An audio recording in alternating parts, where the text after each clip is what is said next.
Good morning, everyone. It is 9 a.m., 48 degrees on this Friday. I'm Melissa Holmes, and we are continuing to stream through 9:30 this morning. And we begin with an update to a story that we first brought you earlier this week. Former Erie County Sheriff's narcotics chief, DJ Granville, has now been charged in connection to a gun found in an abandoned vehicle in Niagara Square late Tuesday night. 2 on your side's Nate Benson first broke the news and continues our coverage this morning with the latest. Hey there, good morning. Wednesday night, Granville was formally charged with failure to safely store a firearm after a gun linked to him was discovered in an abandoned Tesla Tuesday night. Here's what we know based on a police report obtained by 2 on your side. Tuesday night around 9 p.m., Buffalo police responded to a suspicious vehicle that was left abandoned in Niagara Square. This is video from around 2 a.m. Wednesday morning. Officers noticed a damaged 2022 Tesla T3 that suggests the vehicle was involved in some sort of property damage only crash. Upon searching the vehicle, police discovered a black bag in the front trunk. In that bag, a Glock 43 loaded with a full magazine and a round in the chamber. Other items were discovered, including medication, a cell phone, walkie-talkie, badge, and more. Police sources told 2 on your side Wednesday that the items belonged to former Erie County narcotics chief DJ Granville. Sources also say that Granville was not driving the vehicle, nor was he at the scene when the vehicle was abandoned. Wednesday night, Granville was formally charged with first-degree failure to safely store firearms, a misdemeanor. According to legal expert Barry Covert, someone guilty of that charge could face up to a year incarceration and then fines as well, and up to 3 years of probation are the potential penalties. But obviously they have to prove that whoever was in control of the pistol was the one who left it there unsecured. And it doesn't seem to be clear it was him or somebody else. And obviously that charges would have to be proven beyond a reasonable doubt, and the presumption of innocence would attach to him or whoever was in control of the pistol. Aside from the charges, there could be additional consequences for Granville. Mr. Granville could lose his pistol permit even if he was not the one who left the pistol in the vehicle there, because that he could have been deemed to have recklessly allowed someone else to have control of the pistol, and then someone else left the pistol there in an unsecured condition. So you don't have to be convicted of a crime in order to lose your pistol permit. Just simple allegations of misconduct involving a weapon are sufficient to possibly cause a hearing, a temporary suspension, and a hearing to be called to determine whether you should lose your pistol permit or not. The Tesla in question is registered to Buffalo Biodiesel. The company tells 2 on your side in part, quote, "This vehicle was driven by an employee who was off duty. We can confirm that DJ Granville was not the operator or passenger of the vehicle at the time this incident occurred. The matter is currently under investigation internally, while also providing full cooperation with the Buffalo Police Department." Buffalo Biodiesel recently hired Granville's company to, quote, "conduct internal and external investigations and assistance in prosecutions of criminal acts against the company that typically involve organized crime." According to the police report, right now, Buffalo police do not know who the driver of the Tesla is, nor has it been determined officially how Granville's bag containing a handgun was in the abandoned vehicle. Once again, Buffalo police are still investigating this incident to determine who the driver of the abandoned vehicle was. On your side, Nate Benson, Channel 2 News. This morning, Lancaster police are asking for your help finding this missing 14-year-old girl. Take a look at your screen. Her name is Antonasia Eldridge. She was last seen at her home by the D&L Plaza. She might be wearing a green hoodie, black pants, and black Nike sneakers that have gems on the shoelaces. She also might be carrying a gray and blue Under Armour backpack with the letters MSM, along with champagne-colored Beats headphones. Police say that she might also be in the Buffalo area. We've got some more details surrounding the Tops mass shooter's federal case. The court is now providing updates on the jury selection process for Peyton Gendron's death penalty trial. 2 on your side's Dave McKinley was inside the courtroom yesterday and shares the latest.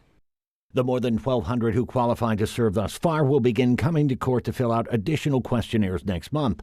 Those whose answers are satisfactory will be brought in for questioning by lawyers starting in late August. Gendron's trial is scheduled to start in October. There was much discussion as well about the language of the surveys, the specific words the judge will use in his remarks to potential jurors, even how Gendron will always be referred to by first and last name. Former Buffalo Fire Commissioner Garnell Whitfield, whose mother was one of the victims in the mass shooting, left court somewhat frosted by all the minute details. The details and the breadth and the depth of this process is such that, it's not something that my mother was afforded.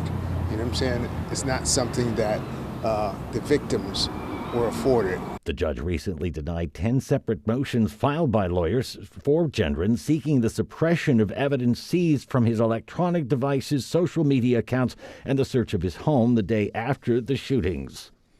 On your side in downtown Buffalo, Dave McKinley, Channel 2 News. Buffalo police continue to investigate a shooting that happened on Zelmer Street around 4 o'clock yesterday afternoon. Officers say a man was shot in the leg, taken to ECMC, and is now recovering. There's no word yet on a possible suspect, and investigators are asking for the public's help. If you have any information about the shooting, call 911 or the confidential tip line at 716-847-2255. Well, Memorial Day weekend is here. And if you are one of the millions of Americans hitting the road, take a look at what you can expect to pay if you have to fill up your tank.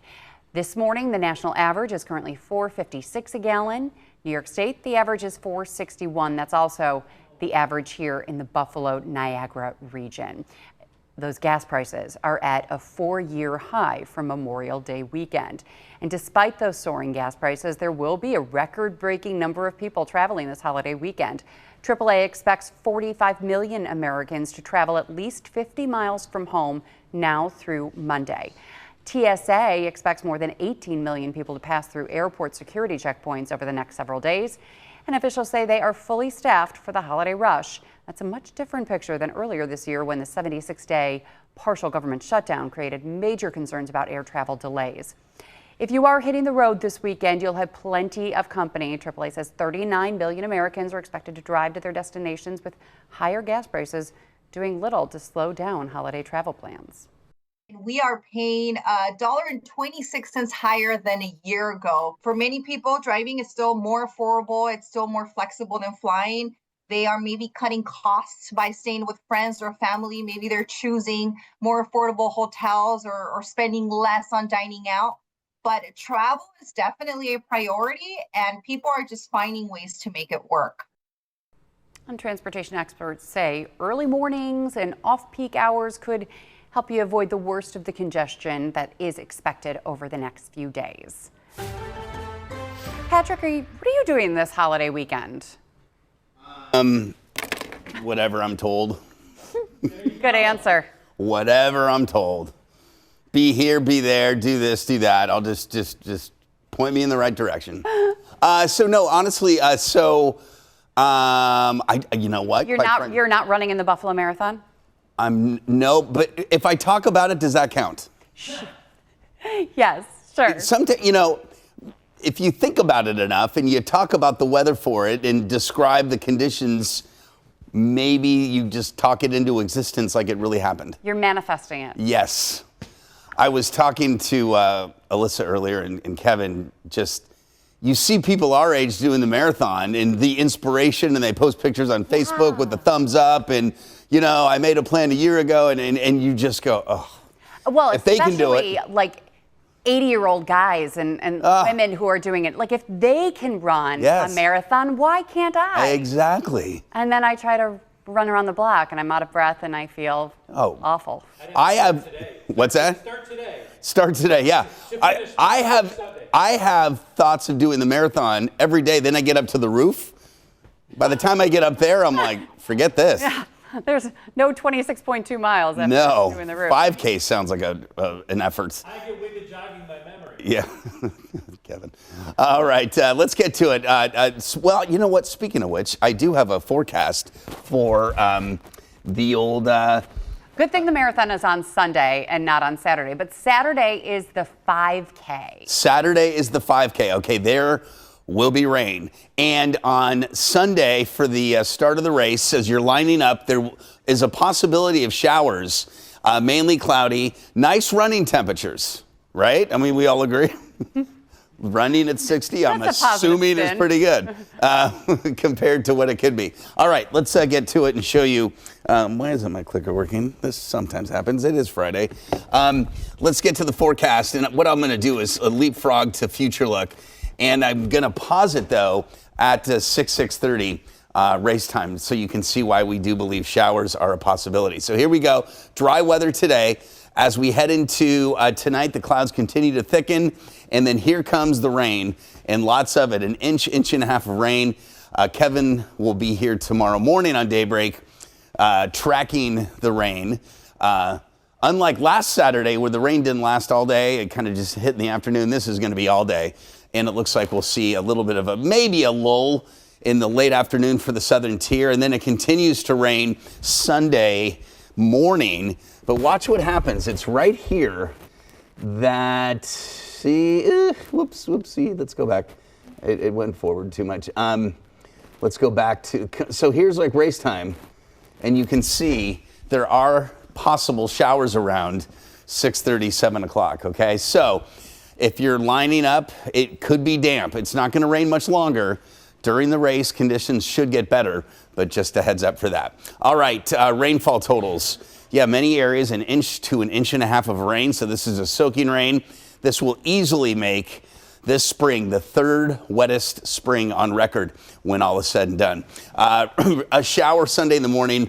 Monday looks pretty good, Memorial Day, with temperatures in the mid-70s. And then next week, it really dries out. I think we could go 5, maybe even 7 days of no rain, Melissa, next week. That's wonderful. We're all looking forward to that dry weather. And at least Monday, there's lots of parades, lots of Memorial Day ceremonies, and those will look nice and dry. I think it should be perfect for that. All right, very good. We've got a lot more Daybreak coming up after this. Stay with us. Welcome back, everyone. It is 9:13 here on Daybreak, and the first week of OTAs wrapped up. And quarterback Josh Allen is opening up about working with his new wide receiver, DJ Moore. It's been fun to see them kind of connect on the field. It's looking good. The Bills acquired Moore from the Bears back in March as part of a trade. Moore is also reuniting with Bills head coach Joe Brady. He played under Brady in 2020 and 2021 with the Carolina Panthers. And Josh also says that his relationship with Moore goes back to his own rookie days. It's been awesome. He's my locker mate. We go actually way back. We sat next to each other at the rookie premiere, signing Panini cards and autograph cards next to each other. So, I don't know if anybody's talked about that, whole situation, but you sit there for legit 8 hours just signing your life away, and so getting some good conversations back then, and it's pretty cool to have him here now. Just being a great teammate. He's really one of the guys, and obviously it's a really natural relationship that we have, and he fits in this locker room extremely well. I'm very talkative with the guys, and just very excited to work with him. And during Moore's time with Brady, Moore had 2 of his most productive seasons as a wide receiver, going over 1,000 yards both seasons with 8 total touchdowns. He's also had 4 separate 1,000-yard seasons in his career. So hopefully that'll continue with the Bills. I just love Josh Allen interviews. No, you know what? Even when he's upset, he's smiling. His resting face is a smile. Have you noticed that? He's very cherubic. Like, he just is like, yes, he's smiley. He's a pleasure to listen to him. And perhaps part of that also comes with recency bias. We've been watching interviews with the Sabres players for months now. And we've been commenting that it's, now granted, you don't often see joy. And it's not because they're not, it's just because it's usually after a game, could be after a loss. So, but even after wins, they look miserable, and they just don't look happy. Annoyed that you're there asking them questions. They don't want to be interviewed. And even if they're saying, yeah, this was the best game I ever played. Right. I scored 3 goals, and our team really got along really well, and it was the best game I ever played. And if Josh... And they don't smile or look excited about it. And if Josh is a post-game loss, he's talking about the good things that happened, positivity, and it's kind of infectious. But it does remind you, though, having said all that, do you remember Josh's last press conference after the game against Denver? Oh, and he was crying. He was crying, and it was speechless. And remember, that's when Pagula went up to him, and remember, Terry said, call him Terry, Mr. Pagula said that Josh wouldn't even respond to him because he was so devastated. Right, and so, but the emotion was real and raw. Exactly.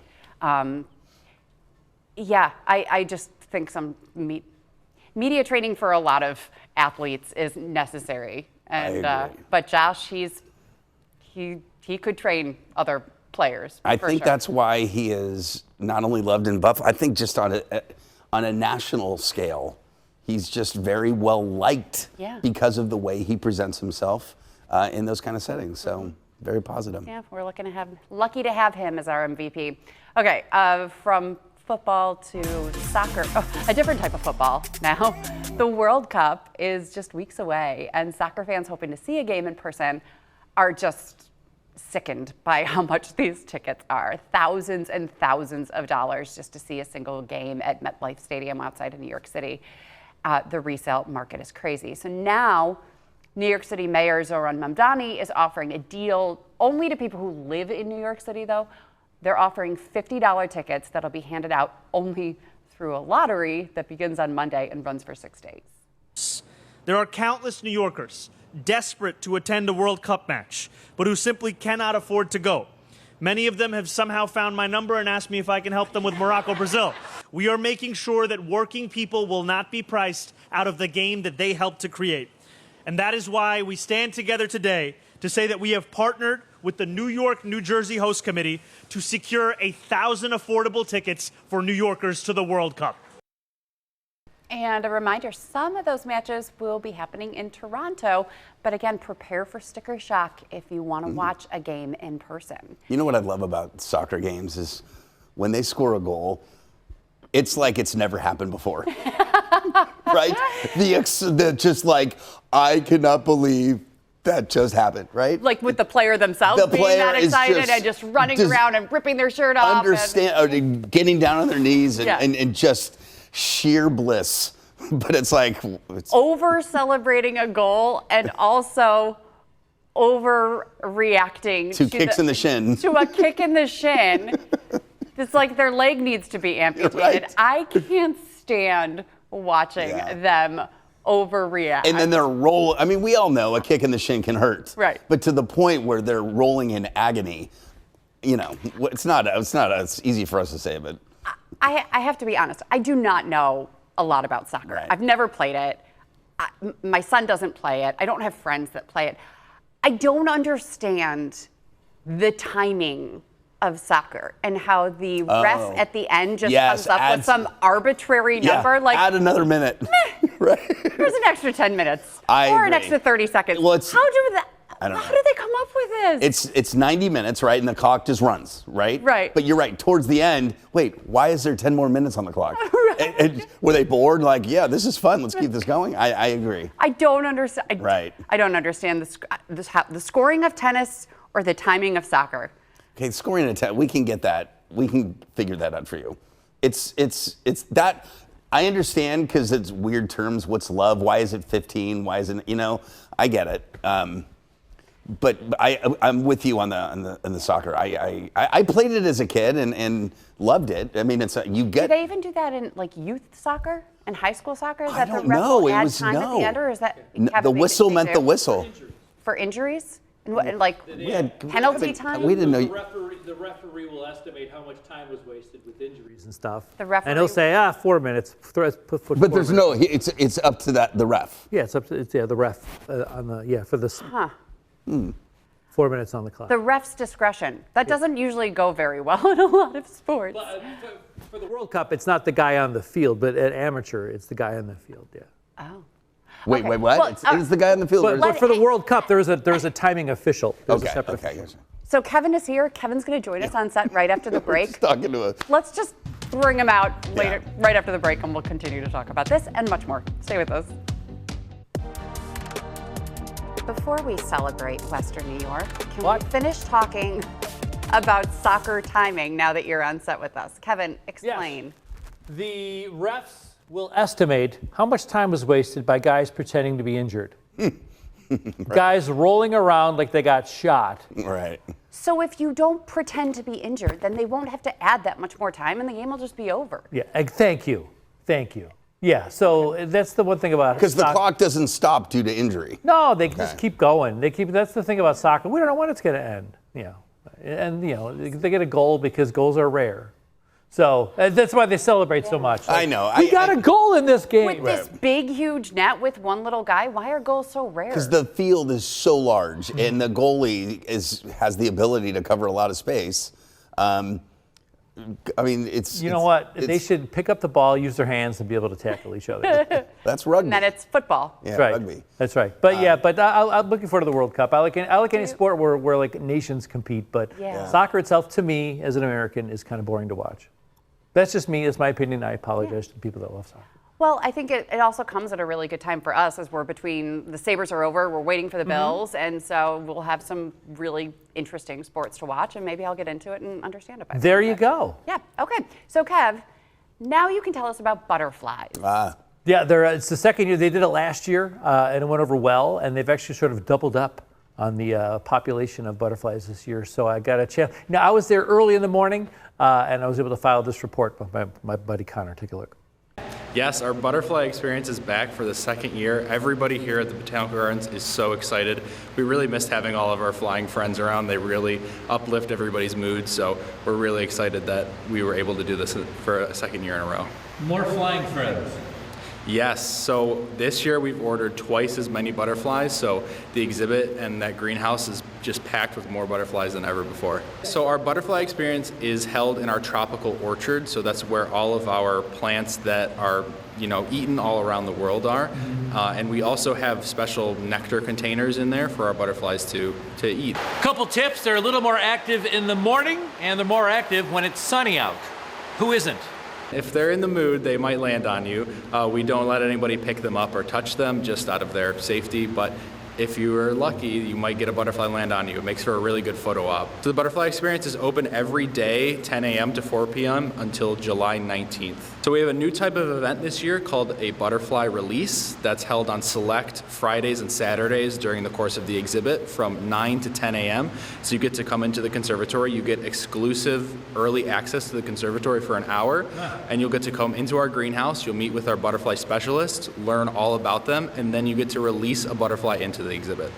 Pretty cool. Of course, a lot of the butterflies are venomous, so you got to be careful. Not in here. No, I'm just kidding. I'm just kidding. I made that up. I believed it. I made that up. They're not venomous. They are our friends. So if a butterfly lands on me, because I've been in the butterfly thing before, it's lovely. But if a moth lands on me, I'm like, the moth has a bad PR team. They get a bad rap. If a ladybug lands on me, it's like, how nice. But if an ant's on me, it's like, get it away. Exactly. It is funny like that. It's like squirrels against rats. You know what I mean? It's like some squirrels get good, some animals get good PR, and it's always the jerk insects that end up in your house. A butterfly doesn't go in your house. You see a ladybug in your house, right? So, but it's always the jerk. Yeah. Wait. Yeah, a spider. I would rather. I mean, I feel like death is imminent. If a spider's crawling on your arm, but it's a moth or a butterfly. It's they're lovely. so welcome. You chase it. I know. Let me go look. And it's just because the spider's got no wings. It's got 8 legs. What's why? Especially like the difference between a moth and a butterfly. They're practically the same thing. It's coloring. But if it's got a yellow wings, I'm like, that's beautiful.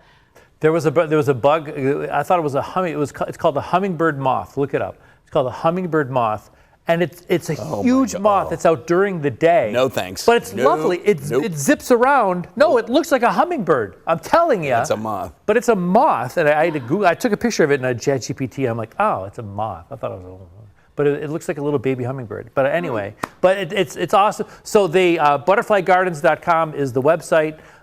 They've doubled up on the number of butterflies this year. They're most active in the morning and on sunny days as well. If you wear bright clothing or floral clothing, they're more likely to land on you. Oh, that's great.